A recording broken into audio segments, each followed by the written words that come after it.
पिंकू, जो हमेशा नई जगहों पर घूमने का शौकीन था, इस बार अकेले मनाली की ठंडी वादियों में घूमने गया। सुबह सुबह होटल से निकलकर वह घने जंगलों की ओर बढ़ा, जहां शांत वातावरण और ऊंचे ऊंचे देवदार के पेड़ उसे बेहद आकर्षक लग रहे थे। जंगल में चलते चलते पिंकू को एक अजीब सा एहसास हुआ। ऐसा लगा जैसे कोई उसे देख रहा हो, पर उसने इसे अपना भ्रम मानकर नजरअंदाज कर दिया। कुछ देर बाद वह एक बड़े पेड़ के पास पहुंचा। उस पेड़ की जड़ें जमीन के ऊपर फैली हुई थीं और ऐसा लग रहा था जैसे वे जिंदा हों। पिंकू जड़ों को देखकर सोचने लगा कि ये कितना अनोखा पेड़ है।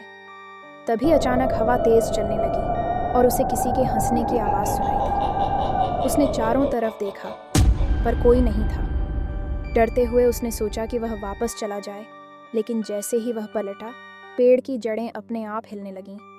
तुम यहाँ क्यों आए हो? एक गहरी डरावनी आवाज़ गूंजी। पिंकू की सांस रुकने लगी। उसने हिम्मत जुटाकर पूछा, कौन हो तुम?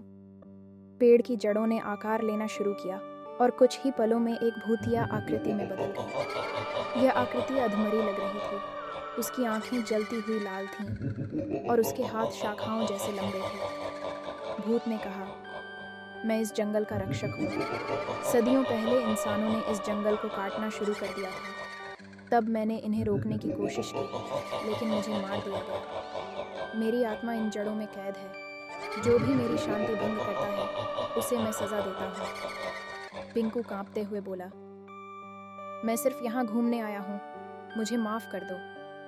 भूत ने जवाब दिया, यह जंगल अब तुम्हारे लिए नहीं है, भाग जाओ, इससे पहले कि ये जड़ें तुम्हें भी पकड़ लें। पिंकू ने महसूस किया कि जड़ें उसकी ओर बढ़ रही थीं। उसने पूरी ताकत से वहां से भागना शुरू कर दिया। पेड़ की जड़ें उसके पीछे पीछे जमीन पर दौड़ रही थीं।